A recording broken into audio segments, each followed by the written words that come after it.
Ils nous ont assignés à résidence à Négronde.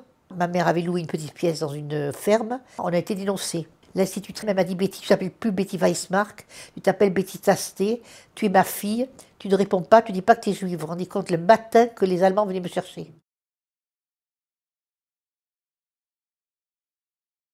Je m'appelle Betty Vieder, née Weissmark. Je suis née à Périgueux, c'est ma ville de cœur. Oui, j'avais 1 an, c'était en 1938, rue de la Clarté où mon père avait son magasin. Son meilleur ami, c'était le commissaire de police de l'époque. En 1942, alors que Périgueux était zone dite libre, il est venu l'arrêter dans son magasin l'après-midi en lui disant: viens à la mairie, Simon, on te demande des renseignements. Et quand je suis remontée de l'école, j'ai vu mon père devant la mairie de Périgueux sortir avec deux flics de chaque côté. Et j'ai appelé papa.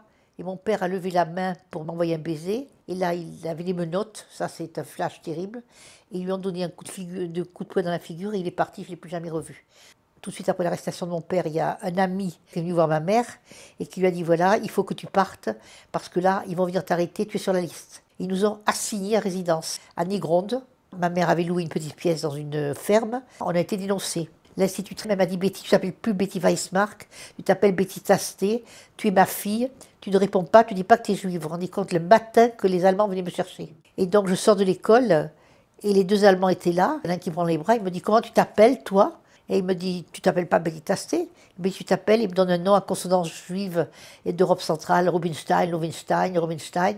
Je lui dis: non, je m'appelle Betty Tasté. Combien de temps ça a duré, je suis incapable de vous le dire. J'ai tellement eu peur. Quand il m'a laissé, au lieu d'aller dans la rue principale et d'aller rejoindre ma mère qui était donc dans la pièce qu'elle avait louée, je suis retournée dans la cour de récréation criant: maman, maman. Il m'a tasté, m'a prise dans ses bras et m'a gardée chez elle. Alors on a été cachés chez des braves agriculteurs, monsieur et madame Basbaillon, à qui j'ai fait délivrer la médaille des justes. Ils ont été extraordinaires, ils ont gardé dans leur grenier pendant au moins 9 mois. Et après, les Allemands arrivaient. Monsieur Basbaillon a dit à ma mère: vous ne pouvez pas rester là, il faut partir. Il nous a mis dans une charrette, il nous a couverts avec des sacs de charbon.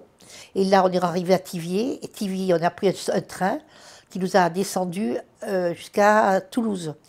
Imaginez-vous que 3 jours et 3 nuits, ils sont montés, ils ont arrêté le train, ils sont montés dans les compartiments, ils ne sont jamais montés dans le nôtre. Je me suis engagée parce que je ne supportais pas ce qui s'était passé pendant la guerre. Il fallait que j'aide d'autres personnes à se sortir de là. Je viens en aide à toutes les personnes qui sont discriminées. Et donc, je continue ce travail de mémoire. Alors, je vais dans les écoles et depuis 20 ans, j'emmène des jeunes gratuitement à Auschwitz pour en faire des patients de la mémoire. Écoutez, il y en a qui sont venus il y a 15 ans, ils me téléphonent encore, ils m'envoient des mails. C'est très grave ce qui se passe.